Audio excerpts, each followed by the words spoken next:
Ninapofanya ombre kwa kutumia airbrush huwa na mix acetone na rangi kidogo ili nifanye ile rangi iwe nyepesi. Kwa sababu nikiweka rangi yenyewe kwenye airbrush enda kuziba na inakuwa imeharibika. Kwa kama hivyo naanza nikamix pembeni au nikamix ikiwa ndani ya airbrush kama inavyoonekana hapa. Aweki acetone nyingi, acetone kiasi na rangi kiasi pia.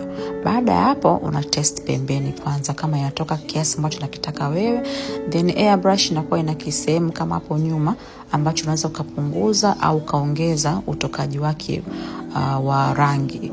Pia hapo katikati ndio unaruhusu sasa hapa nataka itoke ama isitoke. Kuna hiyo nafasi unayoacha kutoka kwenye airbrush paka kucha ili kuruhusu uweze kuspray vizuri. Usisogeze iwe karibu sana wala isiwe mbali sana. Baada ya hapo unaikausha, kama unataka kurudia unaweza kurudia. Bye bye.